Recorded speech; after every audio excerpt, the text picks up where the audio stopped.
briefing. Good afternoon, Pia. Si... Anong iyo, ma'am? Good afternoon, Mr. President. Doris muna. First question, Cristina Mendez of Philippine Star. Ikaw na. Ikaw ang gusto kong patayin. Paruhinog muna tayo. Oh. Aquino. Okay. Ikaw, ma'am. Sir, Ina. Yes. sir, yung sinabi ninyo, tinawag ninyong isang gunggong si dating Pangulong Noynoy Aquino. Kasi sabi niya walang nangyari sa campaign. Opo. Tingnan naman niya, in all of his 6 years, he was only able to seize or catch about 3,045 kilos of shabu. Ako, dito ngayon sa akin, this 1 year, I have already seized about 2,000, nearing 3,000 sa entire 6 years niya. Okay. So, wala siyang karapatan na tawagin na nasabihin na walang nangyari. Alam naman ng tao kung ano siya. Okay. Sir, dun sa Paruhinog case, gina-justify niyo po ba yung sinasabi ng iba na overkill, masyadong OA yung ginawang operations? The police and the military should make sure that their enemies are dead. Otherwise, if the other guy can still pull the trigger, you will end up with a dead police or a dead military soldier.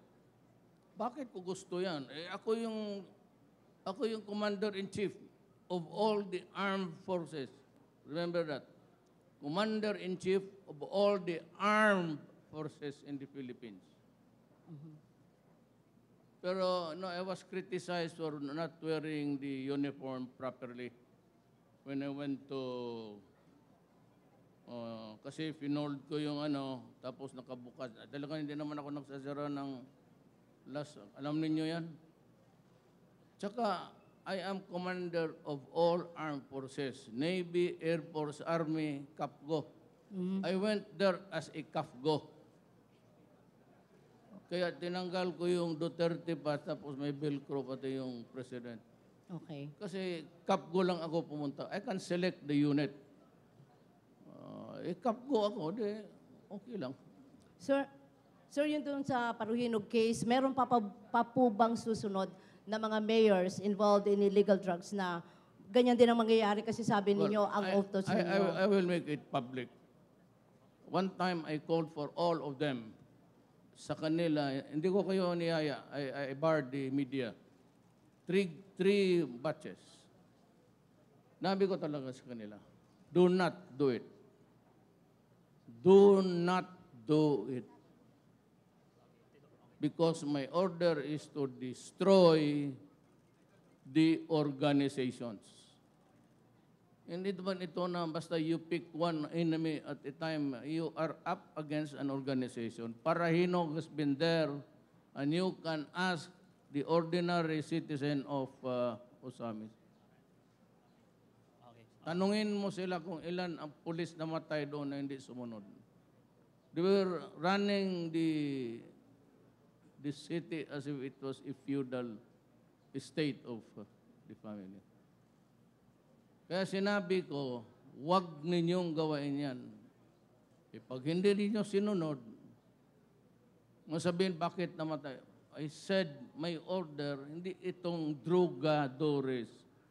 It's all over every day may nahuli. It is really run by organizations.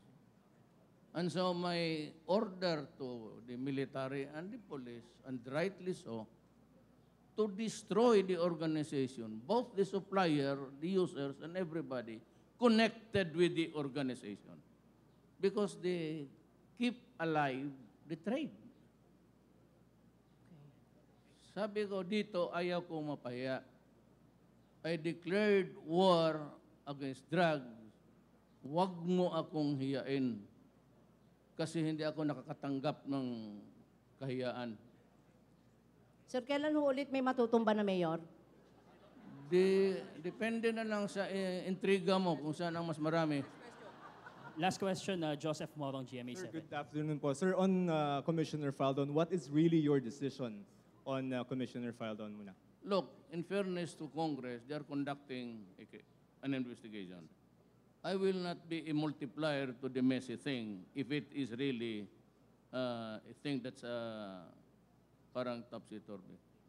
But let me also advise everybody that if it's just a question of mathematical computation or the equation used, then there is really nothing to it.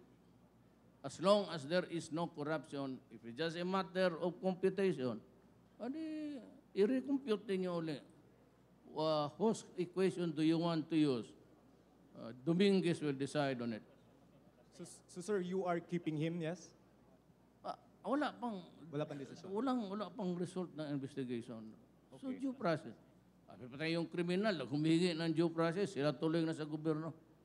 I said, if there is corruption, wala na tayong magawa. Mhm. But if it's just a matter of computation, kaya dito, I would not. I know the guys. Sinabi ko mo, estudyante pa kami. Okay. Hindi nila, they are not up to it. Or otherwise, I would not have invited them to the cabinet. All right, sir. Thank you, sir. Alam ko yung mga taong kinuha ko. Thank you, guys. Yung relo ni Dulay, yung suot-suot niya ngayon, I gave it to him 10 years ago. Okay. Thank you, Mr. President. Thank Tanungin you. mo kung ano yung relo, sino nagbigay. Yun, binigay lang rin. Okay. Thank you. Ganon ako eh. Ayun, ang relo ko na ibigay ko. Kanina. Thank you. Sundalo, pag walang relo, binigay ko. Yun na yan. Thank you. Thank you, Mr. President. Take a good look at my watch when I wear it. It's Seiko.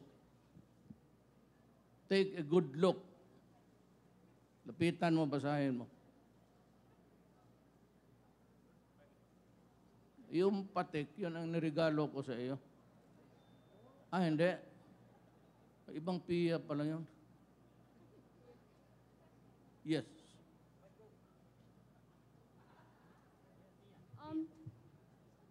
Sir, the Senate investigation po kasi on the BOC issue shows that there are some suspicions that there was connivance between BOC personnel and the drug traffickers. So, sir, if the Senate investigation shows that there was corruption in BOC, will you then fire Commissioner Faldon? Let the investigation go to its end. Let them wind up. Sir, why do you still continue to It's trust? just in the course of the investigation na sinasabi mo. I want the report final. Then I will review it and I will be fair. Sir, why do you still continue to trust Commissioner Faldon? Again? Why do you continue to trust Commissioner Faldon? I believe in his integrity. As a matter of fact, he was in Davao 4 years ago. And he was together with some military men and they were urging me to run. Okay. Marami yan sila. Yung nasa gobyerno ngayon. Yun yung mga supporters ko sa military. Sabi nila, tumakbo ka. Thank you. And the complaint then, as now, is that the corruption nga. Okay. So we will look into it. But I would be fair. Okay. Thank you, Pierre. Sir, last question. Sir, are you inclined to veto the bill that will give free tuition for state universities and colleges? Tertiary? Yes, sir. Sir, Tertiary. Sorry? There's a tertiary. Yes, You are tertiary. referring to it? Yes. Hindi mo alam niya kung ano yan. Sir, hindi kita narinig. Sir, are you inclined to veto it? It's on my table. I will decide before the deadline. All right. Thank you, sir. Okay. Thank you very much, Mr. President. Dana? Si, yan.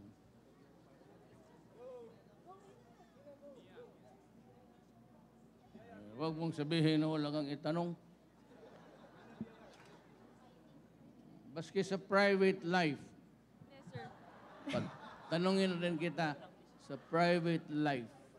No, sir, I want to ask you about your meeting with the senators last night. Although you mentioned in your speech that you talked to them about the possible amendments in the procurement law, were there other No, topics that you... I called them for some specific purpose, which to me is urgent and immediate. Then we rumbled onto so many things, itong sa customs, and itong about the finance. Pero I specifically asked them to be there last night. Kasi may mensahe ako sa kanila mas more important yung mga ganon-ganon. You can't share with us, sir, what the agenda? Regarding the state of security of the Republic of the Philippines. Sir, ano na po ang latest doon sa culmination of, termination, of the PSOCs? Have we formally communicated plans to terminate the talks? The what?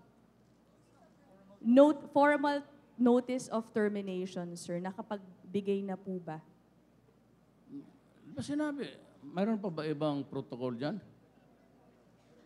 Formal document, sir. Ayaw ko na, sabi ko. So, is there any other protocol that I have to comply before it becomes final? Yes, sir. What is that? Written? Yes, sir. Ano? That's what the other party is waiting for. Give me a piece of paper and I will write it for you. Give it to them. Thank you, sir. Thank you, Inandalo. If there's nothing Thank to you. expect in the talk, so why we continue talking? What do you intend to accomplish? It only ends up at name calling, pati shouting. Don't waste my time. So many things to do. Thank you, Mr. President. Thank you, Thank you, Inandalo. girls. Thank you, Mr. President. Maghanap tayo ng siya. Hindi ko siya narinig nagtanong. Siya, oh. May tanong ka, ma'am? Please, ma'am, magtanong ka, ma'am. Please. Please naman.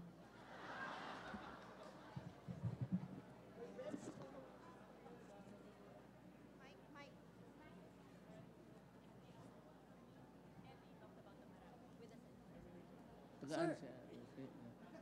Sir, sorry. Sir, yung Taga saan ka? Anong organization? TV5. Lions, anong Sir JCs, NPA. Sir Beverly po, sa TV5. TV5. Sir, did you discuss with the senators during your meeting, did you discuss anything about Marawi? Marawi, let's just wait for a few more days. It's about, we are winding up.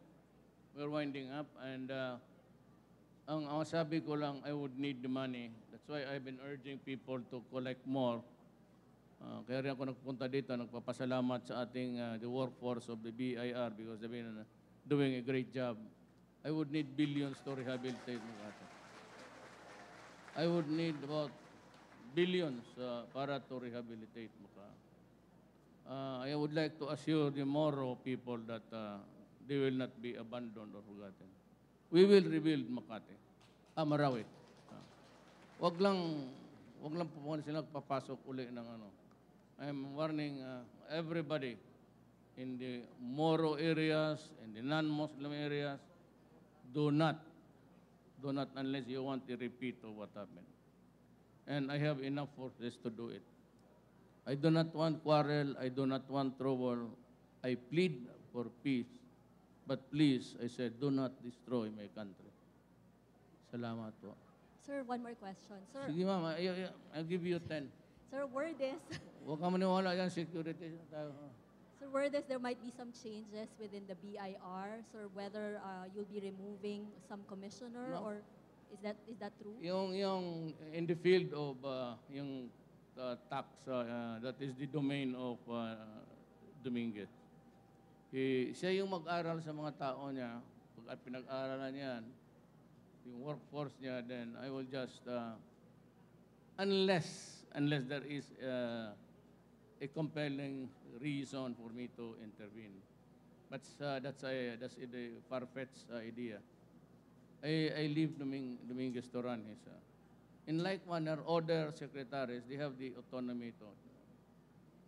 So kung ano lang, yung talagang I said a compelling reason would be. Ah, thank you, ma'am. Okay. Thank you, Bev Natividad. Thank you, Mr. President.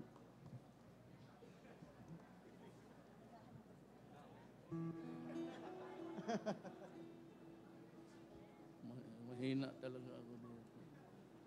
Bantay ka lang magpunta ka sa aming probinsya.